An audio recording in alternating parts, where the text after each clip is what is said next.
Okay, hi, Dan Casey here, and we're going to talk today about the yield curve and the fact that it just inverted Friday, March 22nd, 2019, and kind of what that means for the economy going forward usually, and it signals and how it signals usually a recession.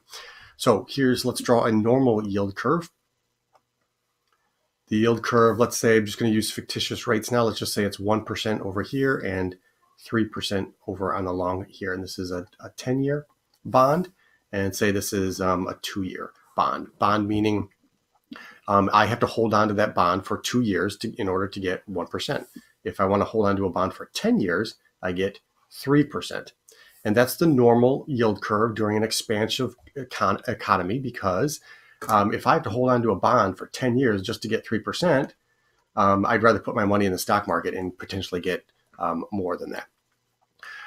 So here, for instance, on the shorter end of the curve is what the Fed controls with their rates that they control. Okay, and that's usually depending on what they think the short-term economy is looking like. Over here, bond investors usually are what they're in charge of because that's what the economy is going to look like in the future, and that's their belief to hold on to a bond for that long, and they want to get compensated for it. Okay, so that's in a normal expansive economy.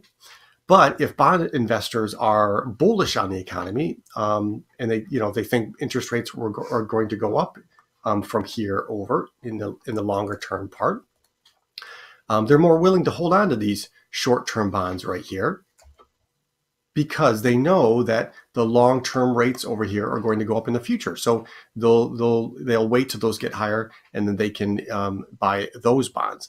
But on the flip side, if bond buyers believe that the economy is heading downward and interest rates are likely to go down, then they would prefer to hold on to the longer-term bonds, right? To get this 3% right now, hold on to those because in the future they think that rates are going down, right? So the way the bond world works, let's draw a teeter-totter here. That's meaning that there's going to be a higher demand for the long-term bonds. So a higher demand will drive up prices, which decreases the yield of long-term bonds. So that switch to thinking in the future that these longer-term rates over here are going to be less is what happened on Friday in the curve inverted.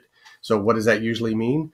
That usually means the clock starts ticking for an upcoming recession. And this is every time the yield curve inverted in this chart going all the way back, you can see that the gray area is the recessions that followed. So obviously we know it's probably just kind of telling us what we already know, that a recession is coming. Then usually it's about 3 months to 3 years after the yield curve inverts is when the recession hits. So, back here in 2006, it happened pretty quick.